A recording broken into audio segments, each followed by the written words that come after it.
is the Better Life, Better Work show, and I'm your host, Allison Crow. I'm an intuitive life and business coach here to help you create better life and better work. I help super successful people, the recovering overachievers, put the soul back in their lives, and I help soulful people create success. On this show, topics range from the mystic to the logistic, and our content will support your being and your doing while on your path to create better life and better work. More is not better. Better is better. Good morning, soulful people. This is a live recording of episode 115 of the Better Life, Better Work show. And today I want to talk about drama. How many of you are into drama? Who's into drama?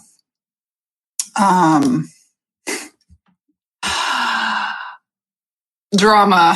I have this picture of, in my mind, of a memory of a then girlfriend. There was this party that I was living in Boulder, Colorado, and I was going to move, and my friends threw me a going away party.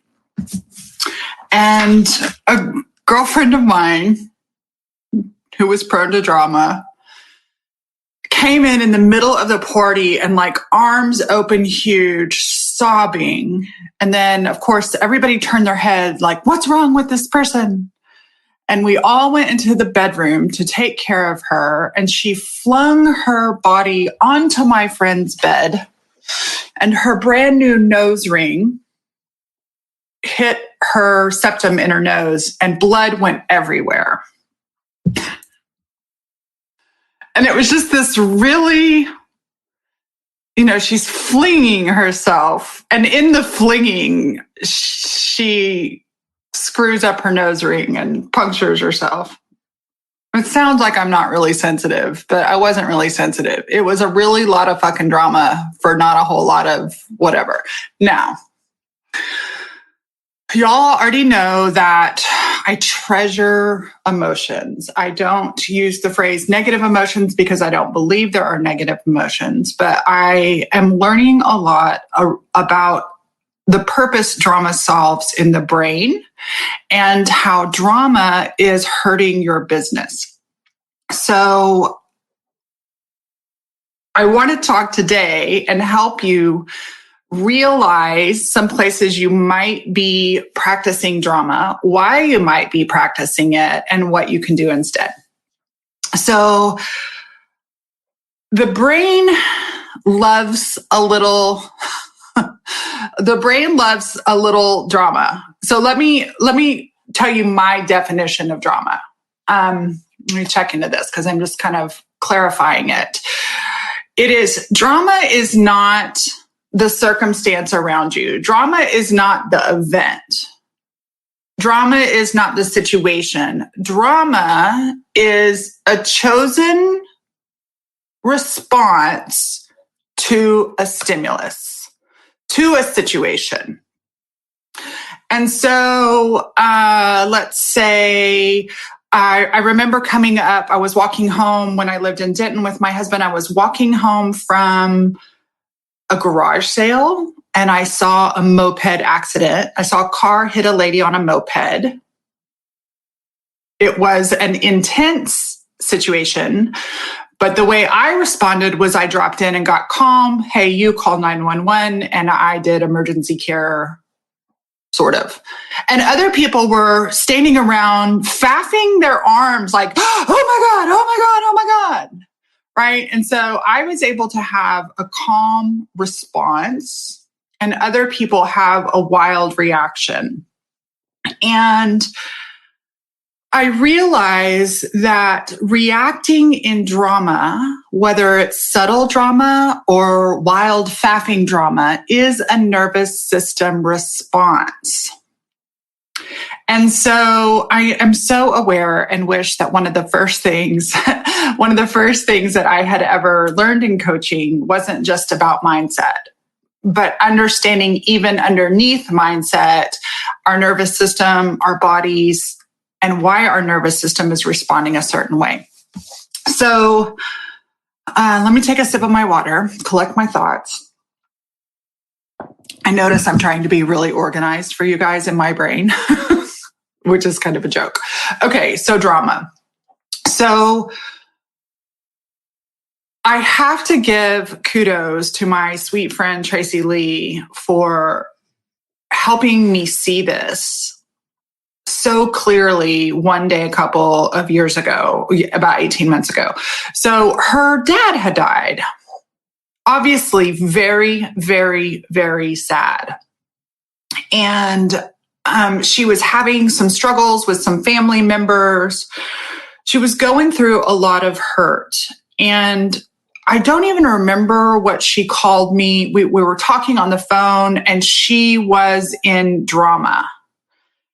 And at that moment, I had this recognition that, yes, genuinely, she was standing in a shit circumstance. Like, it is really shitty that her daddy died, and really shitty that she is struggling in this relationship with these people. And I don't even remember what she was faffing. I call it actually frothing, but she was faffing about. And I was like, I said, can I share something really hard to hear, but loving for you? And I said, and you may hate me for it, because she's in the middle of grieving her dad. But I just said, sweetie, I know your daddy died, and I know you hurt. And so legitimately, you're standing in the shit, but you're acting, you're taking the shit and you're smearing it all over yourself to make it worse.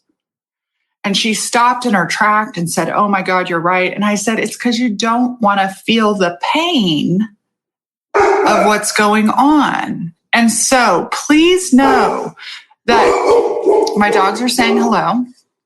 That's what they do.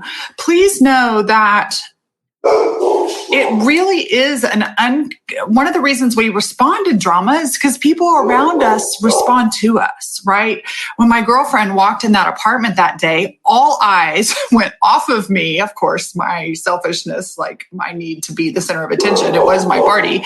Noticed that all eyes, all of a sudden, we literally went from toasting Allison and thanking her for being our friend and living in this town and we'll miss you, to everybody turned to this other girl because she rolled around in drama.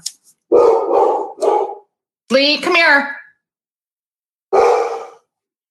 Okay, so even that, right? Like that there, I could get really upset. I could get frustrated. I could start in doubt, shame, blame, guilt. I could get in my mind, or I could just let it be what it is. So I realized that in addition to fight, flight, or freeze, which are nervous system responses we're all taught, that we also do this thing called frothing. And to me, frothing is drama. Other ways that we froth: overwhelm is frothing. Doubt is frothing. Worrying about how much time we have, spinning about time is frothing. Shame, blame, and guilt are conditional frothing. Overgiving and people pleasing are frothing. And burning your business down is frothing. There's so many different things. So you have to figure out how are the ways which you respond in drama. And drama, the recognition of drama is strong. Well, for me, strong story in my mind or strong emotion. And so the cues that when I'm in drama is strong story or strong emotion. So here's something that's interesting that came this morning. I think I've heard it, people call it fawn too. After I had this recognition, I actually went back into my opt-in, like the Feel Good Fairy Guide, which has now got a new name, but I added a whole section on feeling bad and frothing. I just call it frothing, right? You're standing in shit, and standing in shit is bad enough, and we don't need to make it worse. So I'm going to tell you one more story, and then I'm going to tell you what the brain does. Let me write this down. God forbid Allison create an outline for a podcast episode. So brain. Okay, one more story. This is actually this morning. I sat down to write. I'm working with a writing coach. I sat down to do my daily morning pages and just write. And I woke up and I'm in a really good mood, but I had a crick in my neck. Like I'm in physical pain. one of the reasons I'm wearing this little scarf today is so that I can kind of massage the back of my neck. Before I even had my coffee, I got stung by a wasp. And then I went outside to have my coffee and sit for a while with my dog. And when I got up to come into my office today, my dog's tail was wagging and it whacked me in the eye. And so I just had this really off-kilter morning, even though I feel really good inside. It was just very disjointed. And so I sat down to write. And the old me, and probably still some of the real me, was like, why did all those things happen? And my mentor, Sacred Deep Emotion Through Art, Chris Seidel, taught me the concept and taught me how, especially in Western society, we are taught to make meaning out of everything. And I get it. It's fun. You see the number 111, you make a meaning. I get it. You see a dragonfly, you make a meaning. And so this morning I sat down, I was like, I wonder if there's like anything Spirit wants me to pay attention to, or if it just is. Now, I do believe in signs. I do believe in magic. I do believe sometimes there is meaning, but it's only the meaning we make us. And so I sat down and I looked up Louise Hay, like what's going on in the neck. And I thought about looking up wasp sting. But in my knowing, I knew that there was no drama and that there was only the isness of a neck crick and the isness of a wasp sting, and that there was nothing that I needed to make up about any of that. That making up story about any of it would take energy from the task at hand, which is to do my daily do. So what does the brain do? Y'all, the brain loves conflict. Even those of you who are people pleasing, and even those of you who like things smooth and calm, the fact is the brain likes conflict. Like you like watching movies and stuff. You would never like watching a movie. You would never be engaged in a movie that didn't have some conflict, resolution of conflict. The hero needs to have a conflict. The conflict needs to have a battle, and then it needs to be resolved. Otherwise, we hate it as a movie. And so in the climate of our current circumstances, the events that we cannot control outside of our life. So at the recording of this, COVID is beginning to resurge, not just in America, but around the world. And we have a really tense, emotional, divided political context. There is uncertainty. And I want all of you to remember this basic fundamental that, and I've talked about this, perhaps I'll do a whole episode about certainty. Like there's something about recognizing when my psyche doesn't have certainty. Oh, it's a noticing. It's like, oh, I'm craving certainty and I don't have any certainty right now. And so a lot of our circumstances outside of our control are uncertain. I have a retreat to plan for my mastermind members, and I cannot pick a date.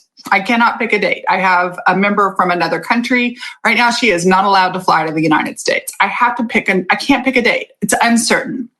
And as the days tick, I start thinking about disappointment and what if my clients are mad, they paid for and I start getting in drama. And the mental drama is the overwhelm, it's the overthinking, it's the overperforming, those kinds of things. And so when I pull back and realize, oh, this is uncertain, and how do I really feel about the uncertainty? Here comes my husband, so I'm going to shut my door. Hey, babe, I'm recording a podcast, just so you know. It's just the way today is, right? And can you imagine having a day just where all kinds of little glitches go on and you just move, it just is. Okay. certainty. There we go, you guys. Certainty, like we need certainty. That is one of the basic, like you need food, water, shelter, you need belonging, you need certainty. And so right now, not only individually, because in addition to all the societal circumstances of COVID and political upheaval, and many people are in financial upheaval. There are many people who have lost their jobs or inability to work, those kinds of things. We also have the personal things that happen in our lives. So just because this outer stuff that we can't control doesn't happen, we still have some things in the inner personal circle of our lives that we can't control. People dying, people getting sick, people having to visit their family members who are dying in other countries, broken legs, accidents, just everyday events that happen that really are kind of dramatic events. Kids having to Zoom at school, parents Zooming, just the overwhelm of everything that is going on is natural. So in no way am I telling you, chill the fuck out. And when we can be human beings, so I'll get to the business part in a second. When we can be human beings who recognize, oh, I'm frothing, I'm in drama because there's another emotion that wants to be met. I'm in drama because there's uncertainty. How do I feel about uncertainty? And you guys, one of the things that has helped me so much when I recognize that I am triggered by uncertainty and I'm responding in some way, whether it's about politics or COVID or my business or whatever it is, I'm able to go, oh, how do I feel about the political climate right now? And I go into the emotion. Oh, I feel sad. And what does that sadness feel like in my body? And sometimes we're afraid, I feel afraid. Okay, what does that fear look like in my body? What is, how do I feel about COVID disrupting retreats and connection and girlfriend time and my learning at retreats and things like that? I feel lonely and I feel lonely. Well, what does that loneliness feel? And it is a practice to actually feel our feelings instead of feel the drama. And our brain likes the drama because the brain reads the drama as productive. You hear me? The brain is like, oh, she's doing something about this situation. She's creating certainty with the drama. And so what does this have to do with business? I can't speak for all the personality types, but many of my clients are people pleaser types, heart-centered. We like stimulation. We like most human beings like stimulation. So we like, and most human beings like to feel good. And so while we're building businesses, while I was building my business, part of what drove me was the powerful engagement in my business. In the early days, the inspiration and the dramatic, like the feel-good drama of starting a new business was really productive for me. It was the thing that overcoming that challenge was exciting. And at some point, we turn our challenges in business, to which there are always challenges in business. There is no such thing as the perfect team, the perfect business. I had a sweet client the other day was like, I'm having trouble with this assistant. It's so dramatic, but she does a really good job. And there is this, whether it's in business or a relationship, instead of resolving what's going on and dropping beneath the drama, we decide it's impossible and it doesn't work. And the reality is there is no perfect business. There is no perfect team. There's certainly people that don't work, but it's not a fairy tale. And so we create drama because we don't want to do the daily do. And you know what about the daily do? The daily do is boring. It's challenging.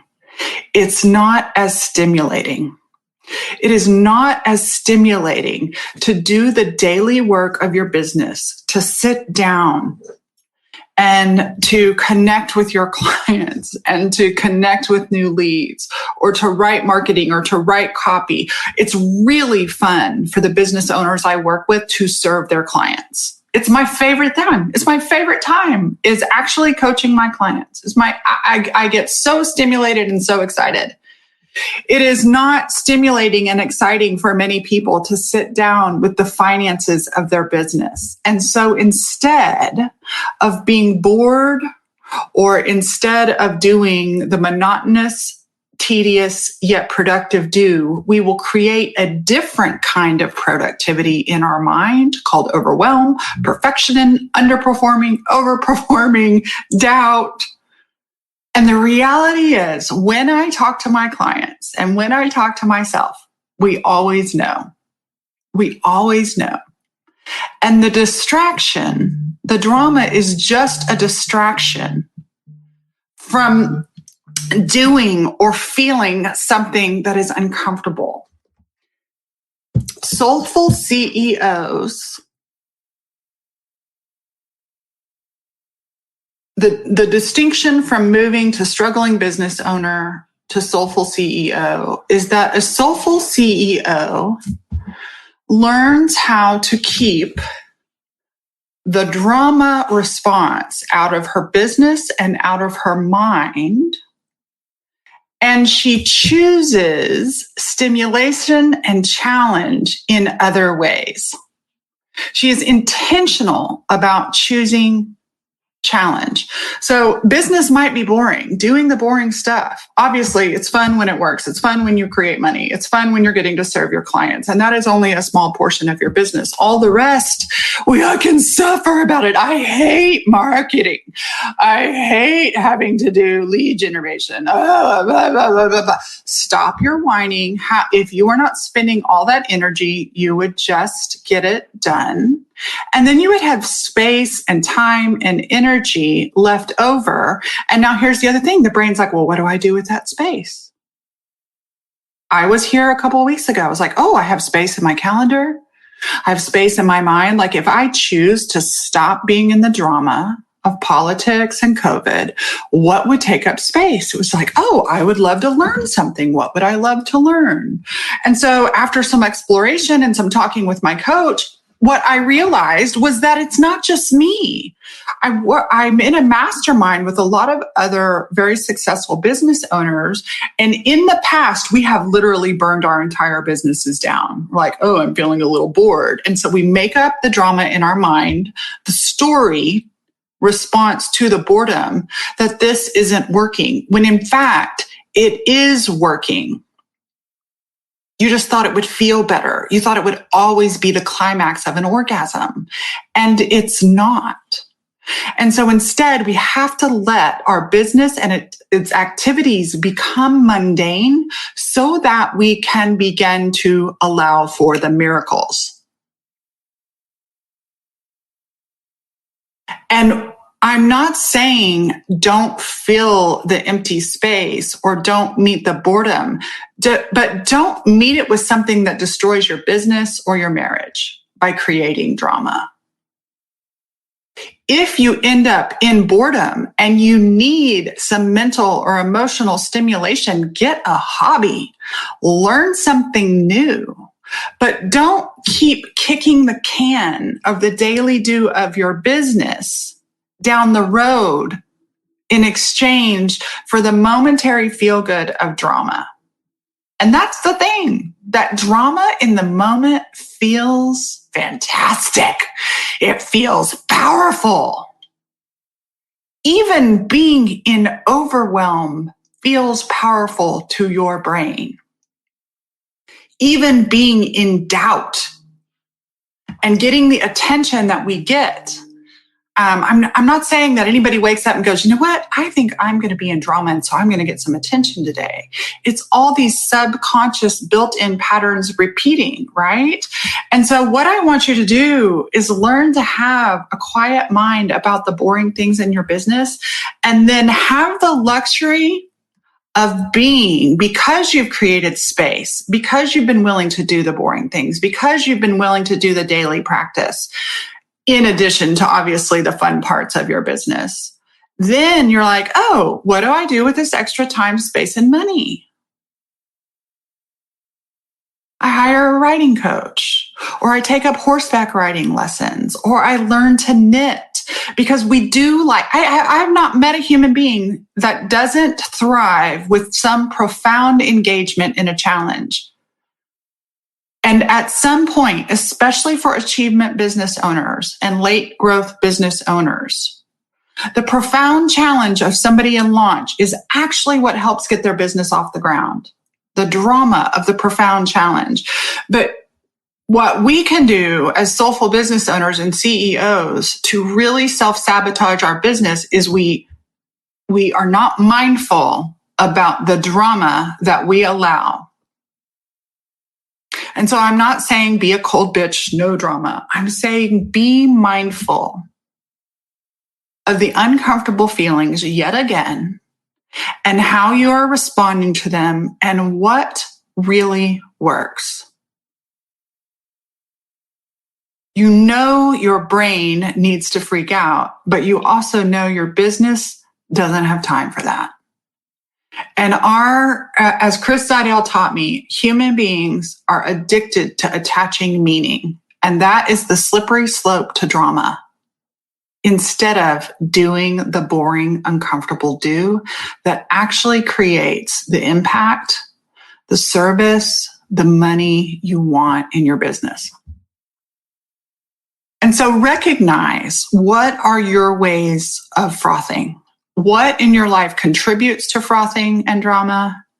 And what soothes it so that you can be the decider, be willing to be bored, be willing to do the boring stuff, and then find something fun in your personal life, right? I mean, I shared this with I thought I was being kind of dorky and talking to my coach and my mastermind about this. I was like, I think I need a hobby because my brain keeps telling me to tear my business down. And my business is working it's like working the way I've always wanted it to work, always, like for 15 years, 17 years. And it's so tempting to do that. And instead, I realized that a lot of other people I knew were the same way. They were subconsciously creating drama to slow it down because a challenge feels delicious. And so what I want you to do is, because we do have a need for profound engagement, is find something new to learn outside of your business. But keep doing your soulful business activities. All right. So you don't even realize it's drama, but it's there.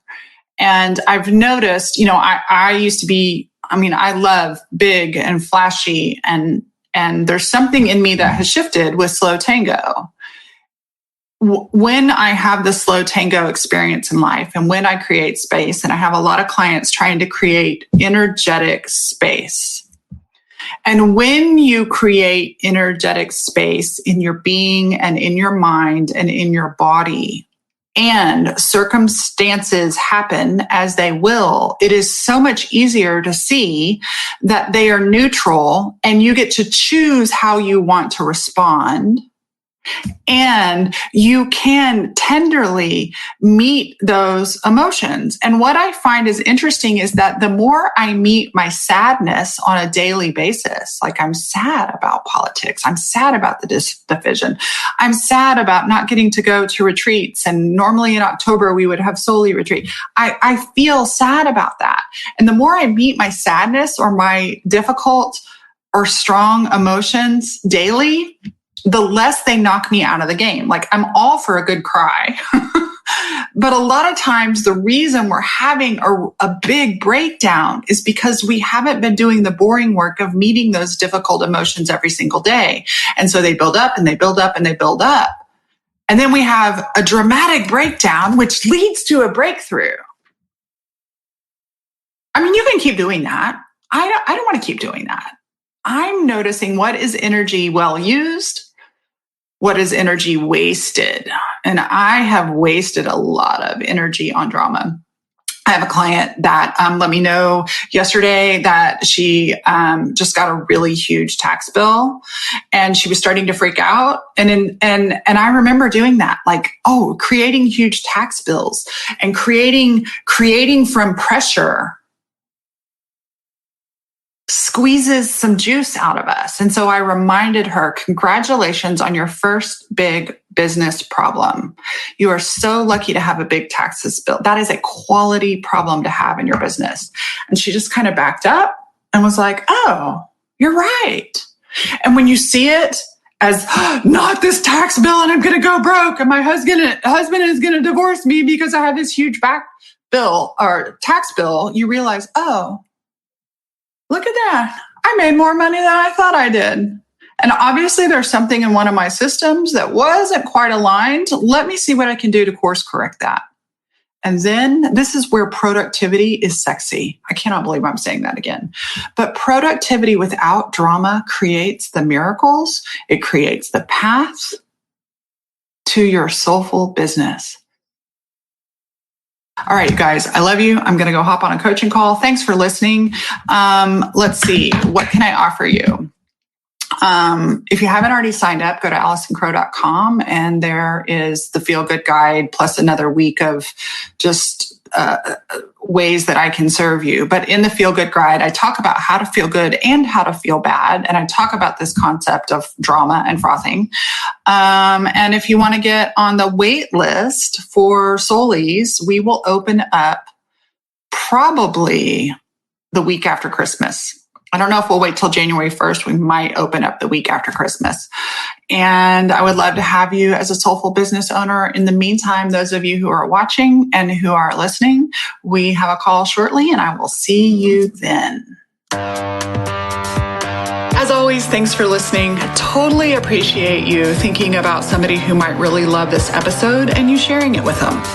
Also, I always appreciate your reviews. It's like podcast currency. It's like a tip in the jar saying thanks. And finally, if you want to share on social media a screenshot or any insights you get from listening to this episode, I will totally respond. You can share with the hashtag Better Life, Better Work Show. This show is sponsored by my 3 rescued dogs, Leroy Brown, Clementine, and Rocky Potato. They're here to remind you to consider adoption when you get your next pet. More is not better, better is better.